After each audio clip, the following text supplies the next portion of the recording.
ini saya yakin ya, ini Bapak Ibu sudah sangat panas sekali nih mau pada bahas ini gimana di kondisi market sekarang, apakah IPO-nya bagus, strateginya gimana. Saya langsung buka aja ya, saya tanya jawab. Silakan Bapak Ibu ada pertanyaan nanti bisa langsung bertanya. Oh ya, silakan Mas.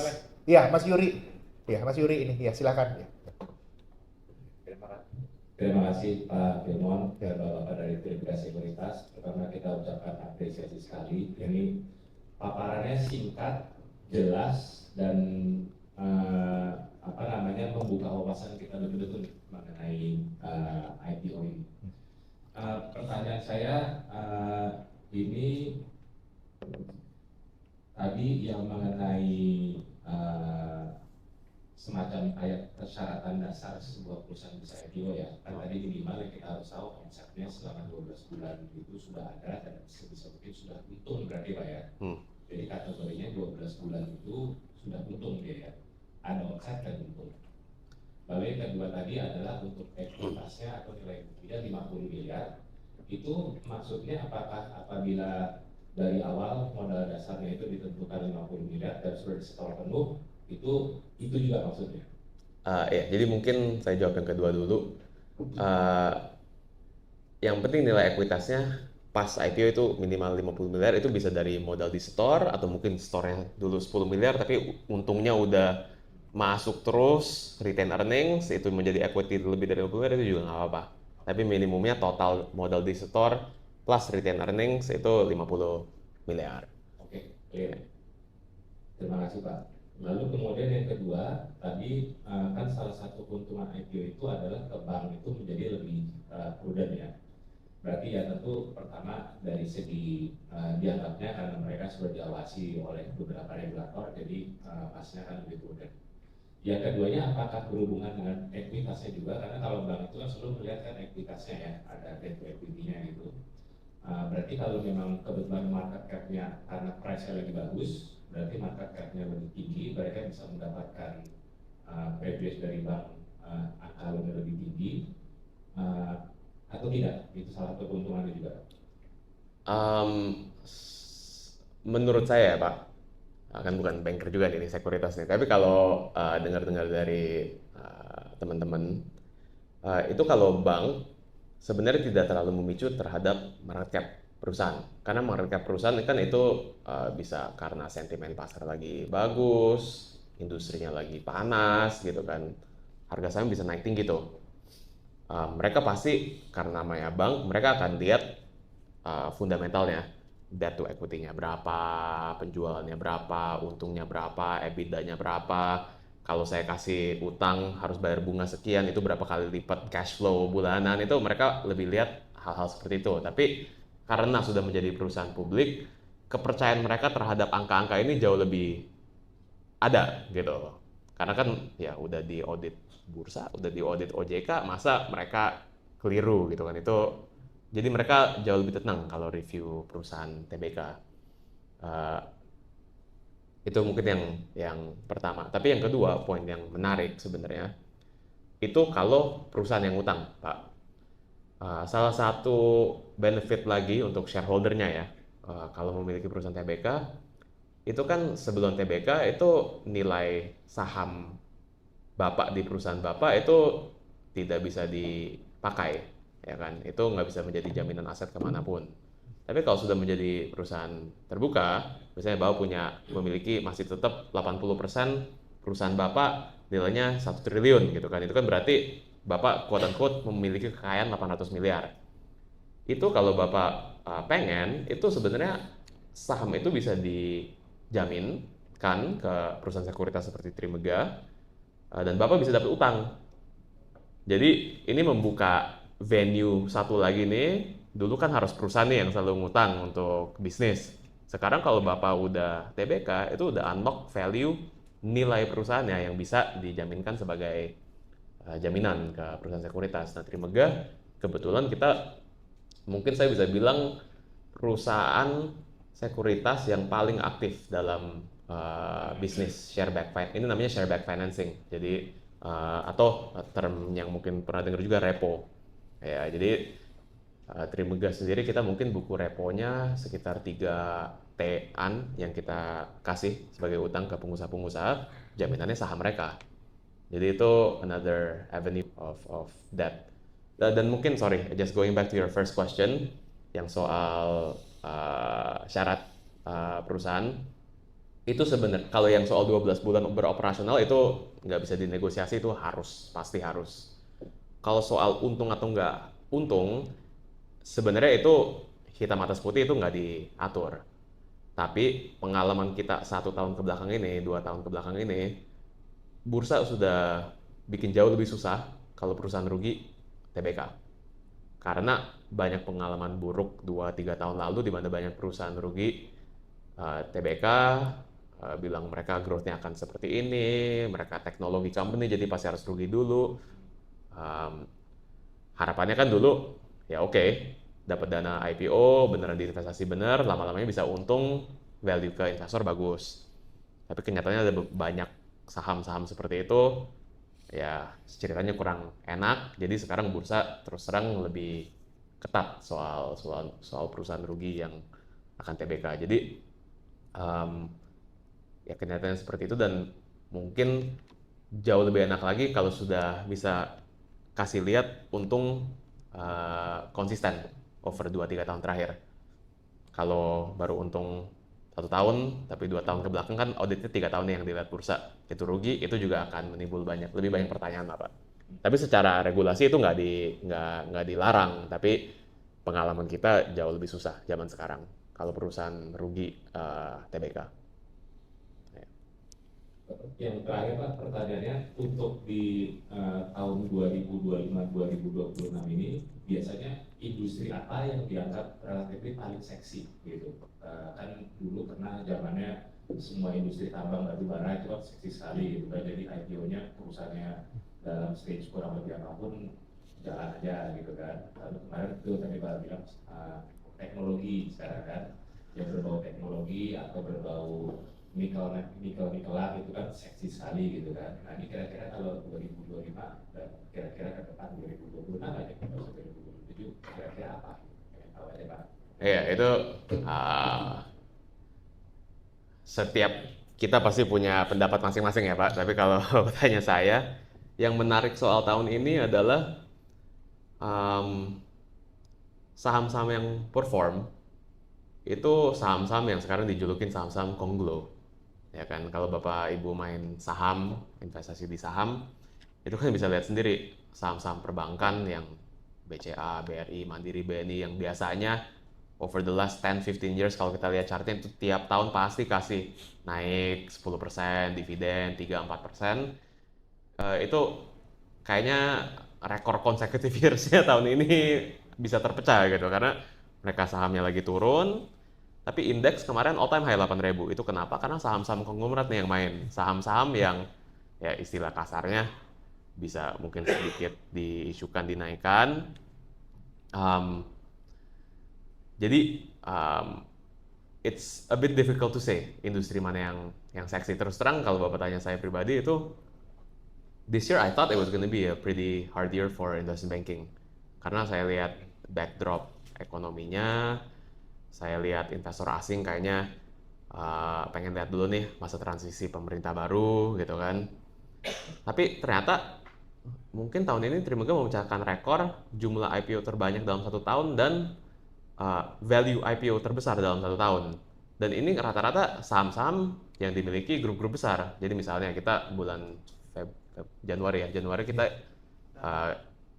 go public perusahaan Pak Agwan, Grup Agung Sedayu, PANI. Anak perusahaan PANI, CBDK yang Partainya Kapuk. Terus kemarin Juni mungkin juga lihat kita yang IPO-in CDI ya, Pak Prayogo punya anak perusahaan Chandra Asri gitu kan.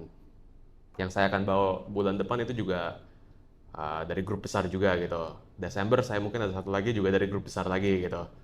Jadi dan itu industrinya semuanya variatif tuh, nggak ada benang merah. Oh semuanya kayak waktu itu kan pas zaman teknologi, wah digital bank terus atau teknologi terus. Pak Pas Phil, apa mungkin ini ya, kalau aku lihatnya ini sangat-sangat ini menunjukkan bahwa memang nama baik dari company, nama baik dari owner itu lagi segalanya ya di kondisi saat ini. yes, I think Oke. that's Ya. makanya saya tadi bilang itu nama baik itu paling penting sebenarnya.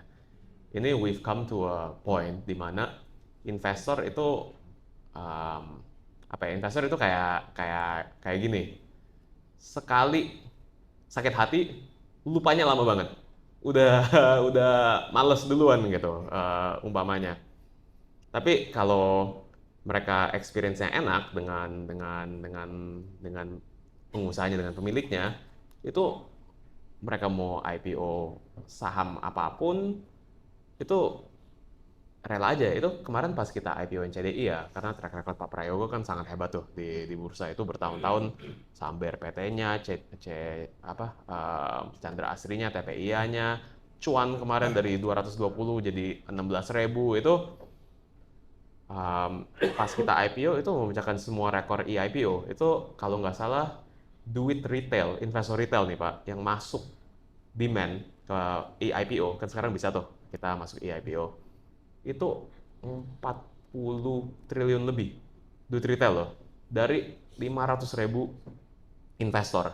Itu menurut saya ya luar biasa. Tapi kalau Bapak tanya ke saya fundamental itu murah atau enggak di harga IPO, ya saya juga susah ngomong gitu. Itu menurut saya nggak murah-murah banget gitu. Tapi orang sih percaya aja dan kenyataannya naik lagi gitu kan. Jadi wah semua orang udah happy banget gitu. Jadi uh, menurut saya nama baik itu is everything ujung-ujungnya. There is no industry yang particularly hot sekarang sih, nggak ada. Tapi kalau secara fundamental kita lihat performance emiten-emiten di bursa, ya yang lagi bagus tahun ini itu seperti sawit, lagi bagus. Itu kan saham-sahamnya semuanya lagi naik, untungnya lagi oke, ya kan. Consumer companies yang punya brand kuat, brand sendiri itu selalu dilirik di Indonesia karena banyak investor di sini itu tesisnya I believe in Indonesia's middle class, it will grow. Once GDP reaches 5,000, 6,000, 7,000, ini pasti spendingnya lebih naik ya. Consumer companies itu harusnya juga bagus gitu kan. Tapi ya outside of that, I wouldn't say ada industri yang gimana-gimana ya. Rul mungkin if you wanna add. Tapi ya to me sih yang saya lihat trennya sekarang itu grup-grup besar yang menerbitkan IPO-IPO baru, basically using their reputation and their name yang sudah terbentuk selama ini gitu. Jadi mungkin itu sih. Oh, mungkin satu poin lagi dan ke depannya biasanya memang setiap pemerintahan itu ada tema yang oh kayaknya ini menjadi fokus nih. Jadi kayak pas zamannya Pak Jokowi yang pertama itu kan konstruksi infrastruktur. Nah, itu saham-saham konstruksi infrastruktur itu naik tuh. Itu kalau ada yang mau IPO di bidang itu juga pasti jauh lebih dilirik dan diminati. Jadi kalau misalnya mungkin untuk pemerintah sekarang kan yang saya sering baca sekarang itu isu soal waste to energy, ya kan, mau isu bonds, waste to energy, renewable resources, renewable energy gitu kan. Terus program MBG. Jadi mungkin kalau ada perusahaan yang di industri seperti itu ya bisa lebih diminati karena kan searah nih dengan support pemerintah gitu. Anyway, namanya diganti. Namanya diganti, oke. Nggak apa-apa. Ya. Ya. Ya, silakan Mas ya. Sama perkenalkan namanya juga biar kita sekalian kenalan. Selamat pagi Pak Firman dan Pak Amri. Salam kenal, nama saya Orlando. Ya. Saya anggota Kadin juga di sini dan bisnis saya itu di bidang cyber security dan AI solution teknologi. Pertanyaan saya ada 3 Pak. Yang pertama ini mengenai di papan ekonomi baru tadi untuk perusahaan-perusahaan yang sepertinya untuk startup UMKM yang mau IPO. Untuk book value yang 50 miliar itu apakah itu harus dalam bentuk ekuitas yang liquid karena tadi seperti Sindio soal batu bara, jiwa aslinya tahu semua segala macam kan itu mungkin dilihat dari value di tambangnya ya. Apakah perusahaan yang punya future valuation sampai 60 miliar boleh juga dikategorikan sebagai itu. Artinya boleh terklasifikasikan, boleh masuk di IPO kan, atau memang harus yang bentuk liquid atau mungkin bentuk fixed asset bisa juga atau enggak. Jadi apakah model 50 miliar ini seperti apa, sehingga kalau mungkin startup ini berpikir mau IPO, apakah harus menunggu dulu dia sudah punya retail earning sampai segitu besar atau belum? Itu pertanyaan pertama. Pertanyaan yang kedua, saya ingin menanyakan soal ini Pak, SPAC, Special Purpose Acquisition Company. Karena mungkin saya nggak tahu Pak, di Indonesia itu sudah pernah dilakukan atau belum. Karena sepertinya banyak juga bisnis model yang dilakukan, dia bikin perusahaan, yang gitu ya, dia IPO kan. Nah ini sih nggak tahu apakah bisa dilakukan di pasar Indonesia seperti ini, melakukan SPAC ini, atau memang itu tidak bisa dilakukan di Indonesia sama sekali. Dan pertanyaan terakhir yang ketiga, perihal delisting. Apakah kalau misalnya satu perusahaan sudah IPO, itu sudah pasti final selama-lamanya dia akan terus sebagai TBK atau IPO, atau ada reverse engineering untuk dia, artinya saya justru mau keluar dari market? Kalau itu dilakukan dan kalau bisa, apakah itu justru menjadi reputasi yang buruk buat si perusahaan tersebut? Karena mungkin dia hanya seperti yang Pak sampaikan tadi, siapa tahu dia hanya melakukan efisiensi pajak pada saat tahun tertentu gitu ya, mungkin 4-5 tahun melakukan efisiensi pajak, habis itu dia justru keluar dari market, dia delisting. Apakah itu jadi reputasi yang buruk atau enggak? Itu Pak, terima kasih. Iya, makasih Pak Orlando. Jadi tadi ada 3 ya Pak. Yang pertama tadi terkait dengan ekuitas. Ya. Itu apakah harusnya memang liquid atau gimana? Terus yang kedua tadi terkait dengan SPAC. Terus yang ketiga ada listingnya. Silakan Pak. Yang pertama, unfortunately itu saklek. Itu 50M-nya itu harus modal store atau retained earnings yang emang jelas di buku audit perusahaan. Jadi unfortunately future value itu nggak dihitung lah. Jadi itu ya, to answer your question ya plainly ya harus 50M minimum. Itu yang pertama. Fixed asset juga nggak bisa Pak. Fixed asset, ya kalau modalnya di store sebagai cash terus dibeli fixed asset, ya kan di balance sheet tuh masih ada tuh equity 50M, jadi ya that's okay. That's okay. Ya. So Intinya di audit Mas, audit Yeah. ini. itu pertama. Yang kedua soal SPAC, also di Indonesia belum ada regulasi soal SPAC. Saya juga sedikit ada investasi di luar negeri, jadi sedikit ngerti soal SPAC. There is no such entity di Indonesia, jadi nggak ada perusahaan yang bisa TBK bilang ya nanti kita akan cari perusahaan yang akan kita acquire gitu, itu nggak bisa. Tapi yang banyak yang kejadian sekarang di bursa adalah banyak perusahaan-perusahaan yang sebenarnya udah nggak pengen TBK, di listing itu sangat-sangat susah dan tidak disukai regulator. Jadi yang mereka lakukan itu mereka jual perusahaan mereka sebagai cangkang. Jadi mungkin kalau Bapak ikutin kayak even like Pani itu sebenarnya kan pas IPO itu bukan Pantai Kapuk, itu kan pabrik kaleng apa gitu saya juga lupa.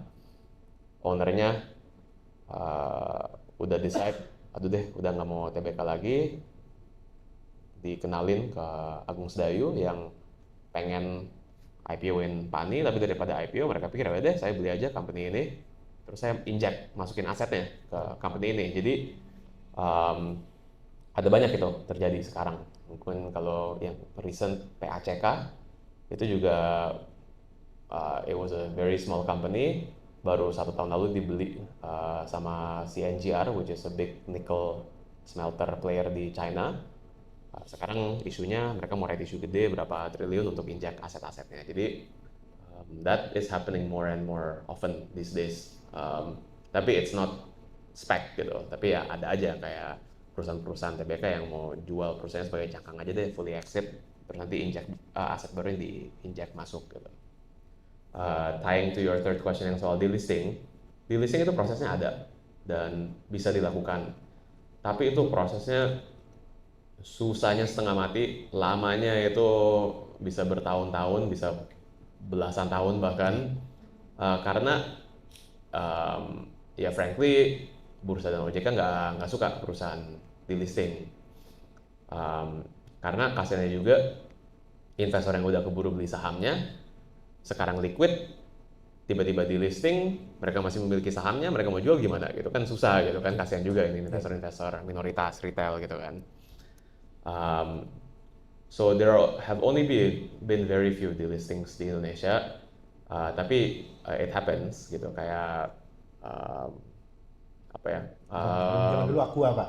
Aqua itu Aqua itu paling legend tuh yang delisting. paling major. Iya. Itu tapi 10 tahun lebih kali itu dari awal mereka rencana di listing sampai mereka benar-benar di listing itu karena peraturannya sangat rumit. Intinya harus Dan mahal. dan mereka harus intinya kalau mau di listing harus buy out semua shareholder minoritas sampai jumlah shareholder di bawah 300 atau Iya. 300 delisted, non TBK 50. ya di bawah 300 di listed. Jadi kalau udah ada keburu puluhan ribu investor itu harus, jadi itu saya ingat tuh itu Aqua kalau ngikutin beritanya itu mereka end up tender offer terakhir mereka itu di harga kayak berapa ratus ribu per Iya. lot saham, padahal pas awal prosesnya cuma ratusan. Jadi tapi mereka ya karena Danone ya rela-rela aja karena mereka pengen di listed. Tapi frankly kalau tujuannya kalau saya cuma mau efisien pajak 3 tahun ini jadi IPO terus di listing, menurut saya sih itu bukan alasan yang tepat untuk Bukan opsi. IPO. Dan ya frankly kenapa cuma mau efisien pajak 3 tahun ya, harusnya efisien pajak selamanya gitu. Ini banyak selamanya, ya benar. Jadi menurut saya ya kalau udah TBK harus sudah mindsetnya oh saya akan memiliki perusahaan TBK selamanya nih, nggak akan gampang untuk meninggalkan bursa.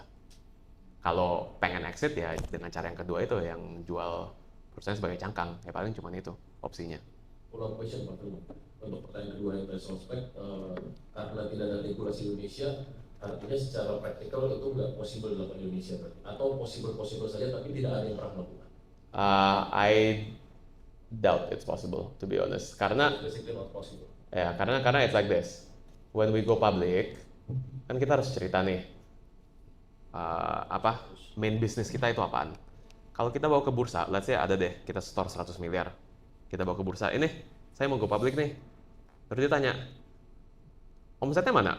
Oh belum ada, saya nanti akan acquire ya, itu udah melanggar yang soal 12 bulan itu. Katakanlah ada omset sedikit dari bidang usaha lain yang kebetulan di PT-nya juga, itu juga harus susah tuh. Terus setelah itu diminta projection 3 tahun. Ya mana bisa kita kasih projection 3 tahun, kita nggak tahu kita mau acquire siapa gitu kan. Jadi menurut saya within the current regulation is not possible. Ya, Thank you Pak. ya no problem. Iya, Mas, silakan. Dengan Mas siapa ya? Oh ya, kenapa saya Kresna dari PT Nasdem. Izin Pak, Ya. kalau untuk kami nih Pak, para first timers dan perintis nih, is it better for us to go IPO with our babies gitu ya? PT kita kan namanya kita perintis, biasanya kan di awal-awal tuh banyak hal ya Pak ya, mungkin banyak berantakan dan lain-lain. Is it better for us to use that, atau memang kita di awal itu memang sudah siapkan yang memang ini betul-betul dari awal udah sesuai deh sama apa yang sudah diatur gitu oleh OJK. Jadi memang kita katakan tadi memang sudah siapkan 50 miliar untuk equity, terus juga mungkin kita dari awal mungkin bisa kita set up something like that. Itu in your opinion better yang mana gitu Pak? Itu mungkin pertanyaan yang pertama. Dan yang kedua itu kalau misalnya tadi ya apa namanya terkait tren di 2006-2027, mungkin berarti kalau tadi saya dengar berarti mungkin saat ini mungkin hold dulu kali ya untuk kita nih yang baru pertama kali, atau ada insight apa gitu Pak? Terima kasih banyak. Menarik, Pak. Kalau untuk yang pertanyaan pertama, to me it's not even a question of better or apa. I think it's only possible opsi pertama. Apalagi it's only efficient opsi pertama. Karena misalnya gini, misalnya Bapak ada perusahaan yang mungkin yang nggak rapi-rapi banget, karena kan dulu bootstrap, family business lah, sama teman atau apa. Tapi kan semuanya di PT itu, modal awalnya, izin-izinnya, semuanya di situ gitu kan. Tiba-tiba opsi kedua Bapak kan, kita setup deh PT yang udah bersih, aman, ini kita store modal lagi, kita beli ini misalnya usaha-usaha ini gitu kan. Itu kan satu ada pajaknya itu bisa mahal tuh beli jual aset antara dua perusahaan. Iya. Kedua, kan track record 3 tahun ke belakangnya itu di perusahaan ini. Iya. Itu kan perlu ada track record audited books 3 tahun di perusahaan yang akan go public.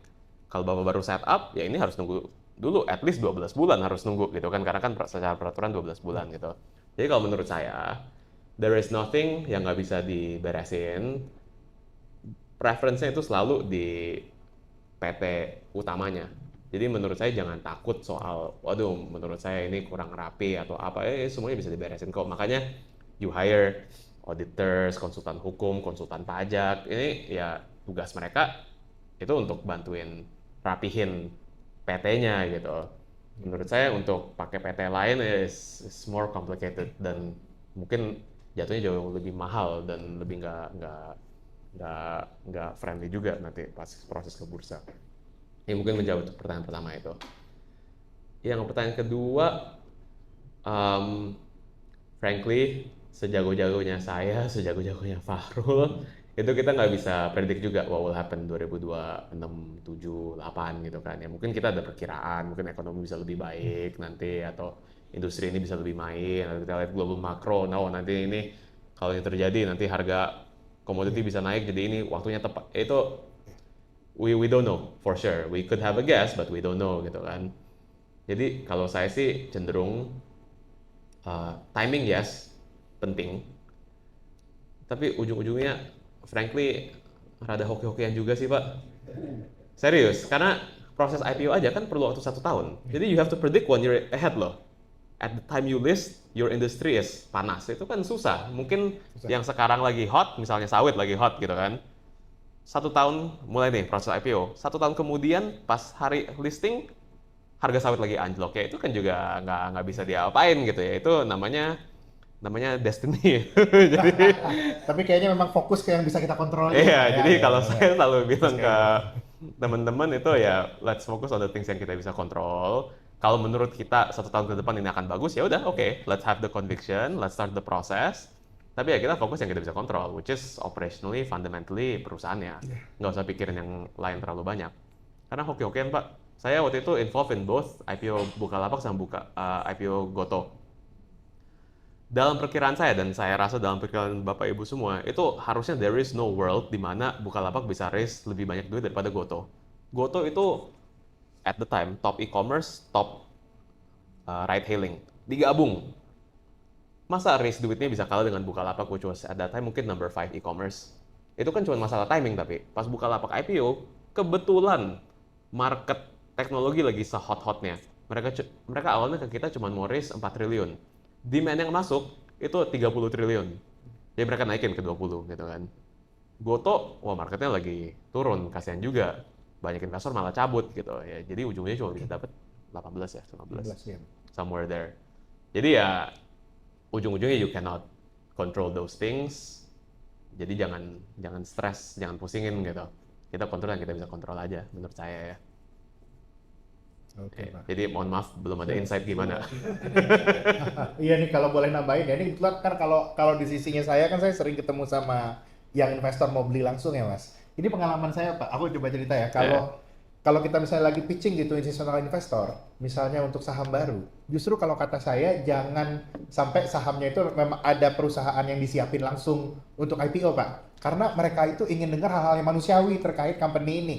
Kalau untuk yang serius investor ya, mereka pengen nanya, oh ini kenapa dulu mulainya seperti ini, karyawan kamu berapa orang, yang mulai dari awal itu siapa aja gitu. Jadi nanti kita ketemuin dengan karyawan seniornya Pak, itu sering kejadian. Jadi jangan terlalu mikirin bahwa ini bukunya harus bersih semua. Justru kita pengen tahu story awalnya itu seperti apa. Itu yang aku lihat mungkin untuk saham. Saya sih ini walaupun sekarang populer banyak hal ya, sisi manusiawinya jangan lupa. Karena stock are stories. Nah, itu yang benar ya Pak ya, selalu gue cerita. Stock itu story. Jadi jangan sampai gara-gara terlalu bersih story-nya hilang. Nah, story-nya itu nanti yang bikin orang attach sama sahamnya ya. Kira-kira kayak gitu. Terima kasih Pak. Ya, wah ada lagi nih makin seru ya. Silakan Mas. Ya.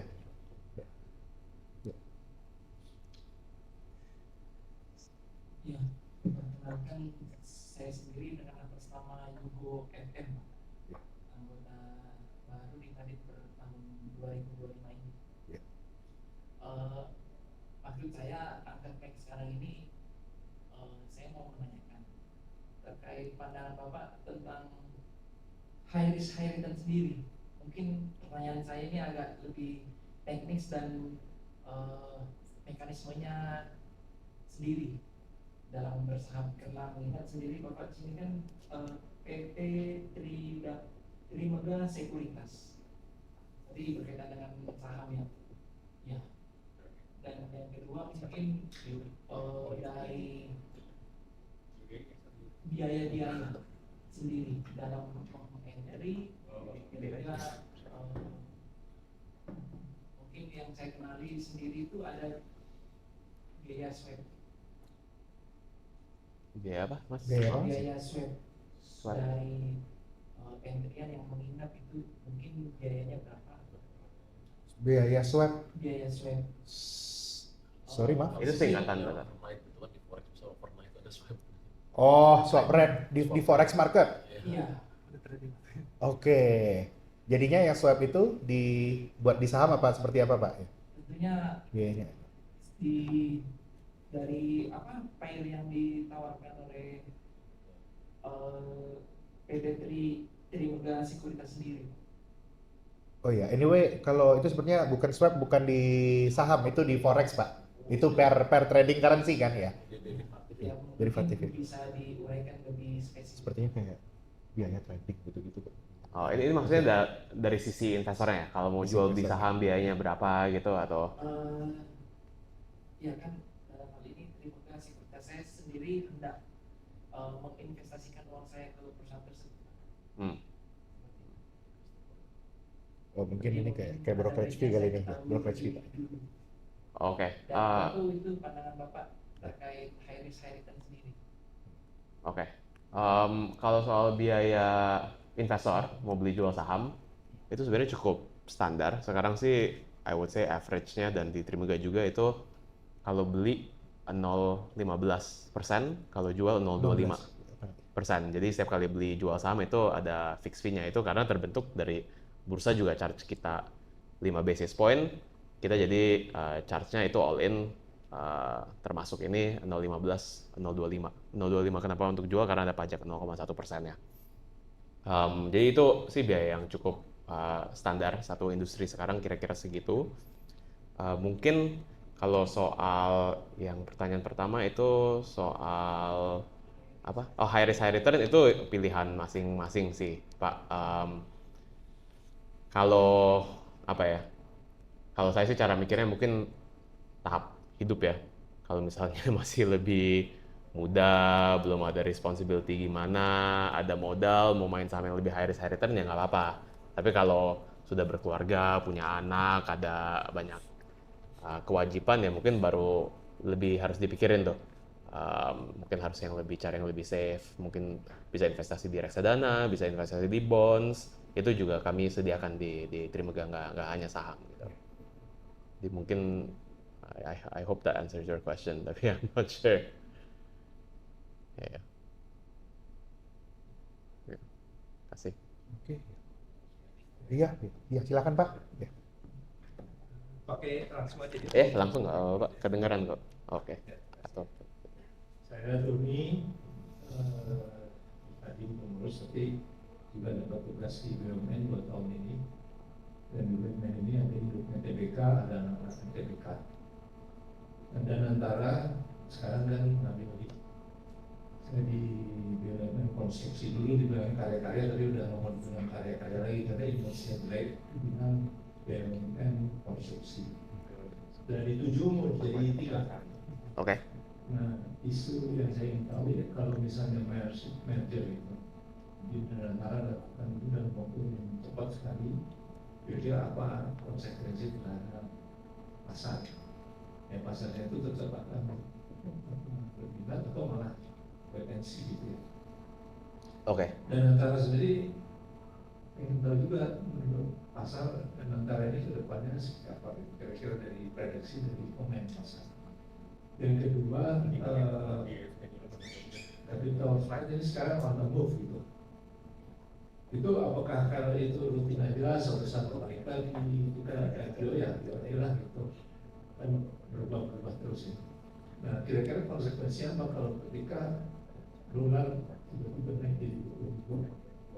Ini untuk para perusahaan publik ini harus apa kira-kira yang paling baik ya? Terima kasih Oke.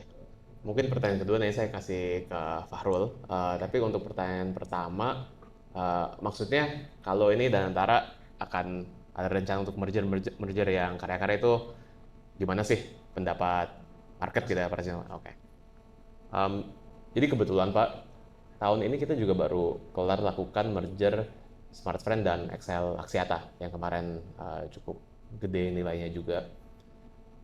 Pada dasarnya M&A itu biasanya di view market positif karena itu salah satu corporate action yang seharusnya kalau ada dua entitas yang mau di merger itu kan pasti untuk kebaikan dong. Nggak mungkin ada ide oh kita merger yuk tapi nggak ada rencana ke depannya yang lebih besar gitu. Jadi back to what Fahrul was saying, saham itu story. Yang paling penting dan yang kita alami pas kita lakukan SmartFriend Excel itu adalah pas prosesnya, pas nanti kita cerita ke shareholder kita, pas cerita ke publik, itu perlu diceritakan dengan rinci. Post merger itu rencananya seperti apa dan benefit merger ini apa saja yang jelas, yang tangible benefit untuk shareholder. Jadi misalnya shareholder SmartFriend itu udah bertahun-tahun, mungkin 10 tahun lebih, itu setiap tahun perusahaannya rugi, ya kan? Excel perusahaan bagus, tapi kalah nih sekarang sama Indosat dan Telkom karena mereka jauh lebih besar banding-bandingan harga, ya kan? Nah jadi their pitch to the shareholders adalah, nah kita akan merger nih untuk shareholder SmartFriend, simpelnya dulu you memiliki perusahaan rugi, pas merger langsung menjadi perusahaan untung. Karena keuntungan Excel dan kerugian SmartFriend itu lebih gede. Keuntungan Excel dan dengan savings efisiensi 1, 2, 3, 4, 5 tahun ke depan itu untungnya akan jauh lebih besar. Dan kedua, dari konsolidasi market share kan harusnya lebih kuat juga. Jadi untuk shareholder SmartFriend it's a very easy pitch gitu. Dulu you udah memiliki perusahaan rugi bertahun-tahun, sekarang akan menjadi perusahaan telco ketiga terbesar di Indonesia langsung untung gitu kan. Nah untuk shareholder Excel, satu, valuasi pas mergernya pasti Excel dinilai jauh lebih tinggi. Jadi jangan khawatir, kalian tidak akan terdilusi terlalu besar. Tapi kedua, dengan merger ini kita bisa balikin beberapa frekuensi ke pemerintah, kita bisa efisiensi. Ini dihitung waktu itu efisiensinya I think like $1.5 billion over 3 years or something. Di sisi Excel. Di sisi the merged entity. Ya, jadi with that pitch, diceritain ke bondholders, ke shareholders, ke semuanya, ujung-ujungnya post merger sekarang harganya udah naik 30% post merger. Karena ceritanya ini secara makro make sense. Kita juga lihat di semua negara di dunia itu ujung-ujungnya mungkin awalnya ada 10 telco companies tapi ujungnya yang survive cuma 2 atau 3. Nah, sekarang Indonesia kan basically sisa 3 gitu kan. Dan savings plan-nya is very clear dan lagi di-execute gitu. Dan ini kan digabung Sinarmas dan Excel Axiata Group kan juga 2 yang besar gitu kan. Jadi menurut saya konsep yang sama bisa diterapkan ke ini ya as long as diceritakan plan-nya. Mungkin kalau ini semuanya di-merge, ada efisiensi apa, ada sinergi apa, itu menurut saya sih pasti bagus gitu untuk market ya. Dan terus terang ya mungkin tip juga ya, ini satu hal yang memang perlu dibereskan dengan pemerintah karena kan the last 2-3 years ada banyak bonds yang default, yang karya-karya yang Bapak sebut itu kan harus di-shift lagi nih how people view the reputasi karya-karya ini. Dan jadi merger is a very real first step to that. Jadi kalau Bapak tanya saya sih, saya pasti terimanya positif. Tapi ya yang penting itu harus diceritain. Pas Excel sama SmartFriend merger itu mereka ceritain sangat rinci. Kalau kita merge, kita balikin frekuensi ini kita savings, ini kita bisa konsolidasi, ini sinerginya, market share kita dari sini sampai sini, jumlah customer jadi ini, nanti kita pakai AI, jadi kayak jelas sekali gitu rencananya, nggak bisa cuma seakan-akan oke kita merger beres gitu, nggak, harus merger terus then what gitu. Karena back to Fahrul's point ya, saham is story gitu. Jadi mungkin itu untuk pertanyaan pertama Pak. Dan kedua mungkin Fahrul if you want to take the question. Iya Pak, balik mungkin ke pertanyaan kedua ya, resiko capital flight itu selalu ada tiap hari Pak. Jadi memang PR-nya memang yang harus kita lihat, arah perekonomian kita harus lihat oke lagi ya. Ini kan mungkin first half kemarin pemerintah melakukan efisiensi kan. Habis ini dari efisiensi itu berubah kepada pelaksanaan program pemerintah, pasar akan nilai. Kalau memang nantinya itu akan pada perkembangan, seharusnya kalau aku lihat Pak, ini fasenya Amerika mau potong bunga Pak. Amerika mau potong bunga, ada mudah-mudahan habis ini ada kejelasan terkait dengan pelaksanaan program pemerintah. Aku sih lebih lihat fase capital flight lagi berkurang sebenarnya sekarang. Paling nggak sampai awal tahun 2026 kita lagi akan lihat uang lagi balik ke Indonesia. Nah, untuk terkait itu untuk saham, memang story-nya harus diperbaiki. Itu sama-sama nanti kita tunggu Pak ya. Kira-kira seperti itu. Mungkin karena ini satu pertanyaan terakhir kali ya habis ini. Iya, silakan Pak ya. Ya, makasih Pak Ya. Fahrul, Ya.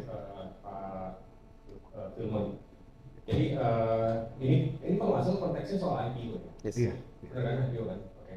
Jadi gini, mungkin saya sharing experience sedikit ya. Perusahaan saya itu udah pernah launch untuk IPO dengan buku Oktober kalau nggak salah. Oktober, decision itu April. Yep. Tapi ada catatan dari Pak Nyoman. Oke. Nah, catatannya itu sebenarnya agak nggak masuk akal sih. Jadi nanti mungkin kalau misalnya kita ada private session akan saya share. Tapi intinya itu adalah ada perbedaan valuasi aset sehingga ekuitasnya itu tidak memenuhi 50 M threshold gitu. Which is ya itu alasan yang inilah. Nah, pertanyaan saya pertama ini kan ada subjektif objektif evaluations dari bursa gitu loh. Apakah ada jaminan dari Trimegah untuk meloloskan itu? Karena saya bisa jamin dan saya bisa buktikan bahwa alasan yang disampaikan Pak Nyoman itu nggak make sense lah gitu, dari baik sisi accounting ataupun dari sisi pokoknya istilahnya teknis nggak ada masalah. Valuasi kita buku kita itu mestinya di atas di sekitar 80-an lah udah. Yang pertama. Yang kedua dari sisi pricing cost gitu dan lain sebagainya mungkin perlu ada sedikit gambaran aja kenapa, karena saya mungkin berdasarkan pengalaman yang kemarin ya mungkin saya akan evaluasi underwriter saya gitu. Itu yang kedua. Nah yang ketiga, post IPO itu untuk manage sahamnya itu menyediakan liquidity service-nya atau third party atau gimana? How do you manage? Oke. Mungkin itu aja 3. Oke Pak. Oke ya. Kalau untuk yang pertanyaan pertama, kita sebagai sekuritas nggak pernah bisa menjamin kalau kita yang underwrite pasti lolos proses bursa dan OJK, karena itu memang suatu hal yang kita we will try our best. Bukan OJK, WEJ. Iya, Kalau OJK nggak ada masalah. Ya, tapi biasanya bisa bursa, bisa OJK yang kasih komen-komen seperti itu. Tapi kita tidak bisa menggaransi, Bapak kalau kita underwrite pasti lolos. Ya nggak juga, karena memang hak menentukan lolos atau enggak itu di bursa dan di OJK. Tapi ya kenapa banyak emiten-emiten itu ke Trimegah, karena memang ya we will fight gitu, apalagi kalau kita lihat alasannya subjektif atau kurang wajar di alasan mereka gitu kan. Tapi on the flip side ya kita juga fair, kan kita independen.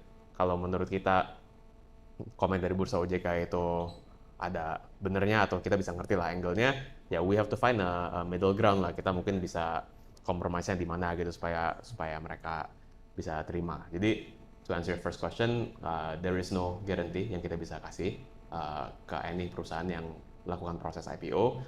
Tapi ya track record kita kenapa dipercaya grup-grup besar ya karena kita selalu akan push gitu sampai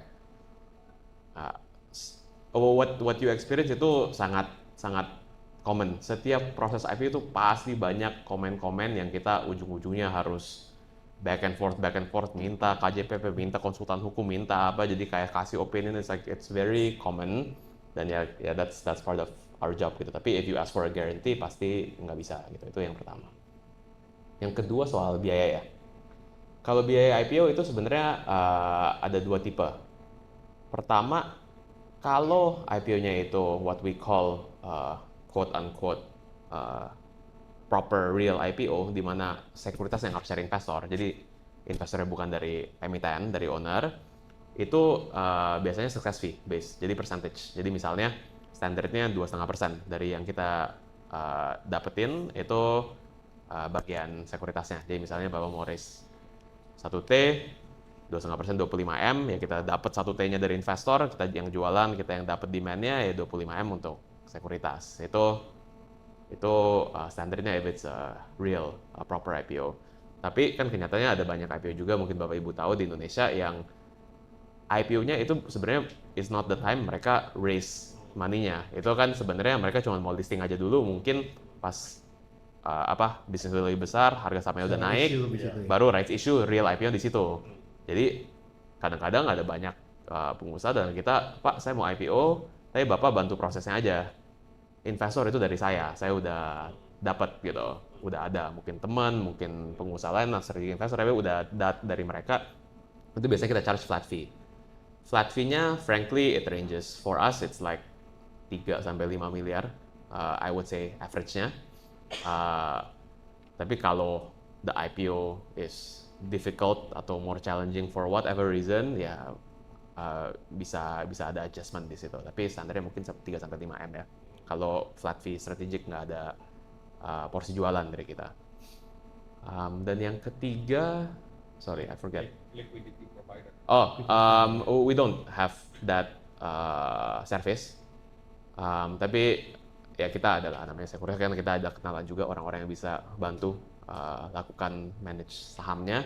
Tapi Trimega ourselves we don't do that. Jadi ya bisa kita kenalin, tapi ya that's basically the end of that gitu for us. Yeah. Itu 3-4 miliar udah potensi masuk. Yes, untuk sekuritasnya. Kalau untuk kalau konsultan hukum, auditor, KJPP, yang lain itu Bisa lagi. ya, bisa, itu masing-masing, betul. Ya. Oke.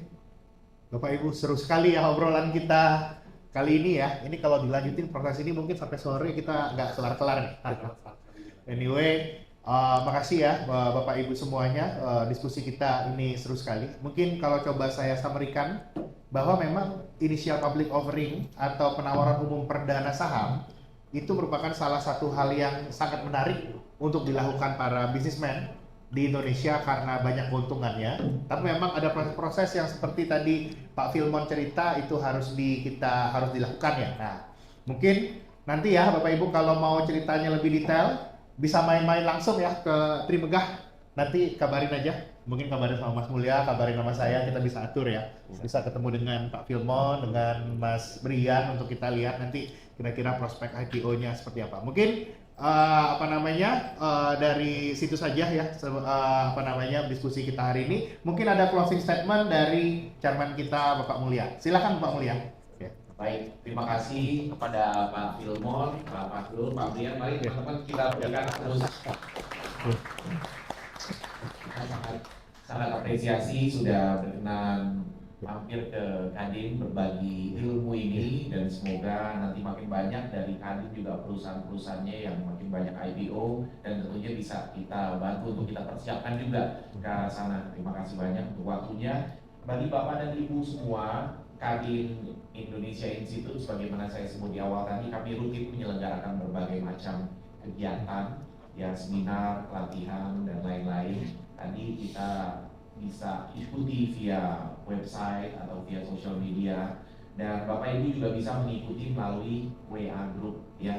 Jadi WA Group yang berisinya khusus untuk kami melakukan announcement kegiatan-kegiatan Kadin Institute. Jadi kalau Bapak Ibu tertarik bisa mengikuti QR code yang ada di depan gitu ya.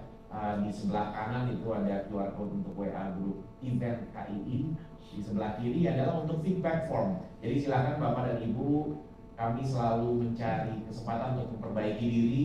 Jadi berikan feedback form melalui QR code yang di sebelah kiri, bagaimana kita bisa tingkatkan lagi kualitas kegiatan Kadin Institute untuk kedepannya.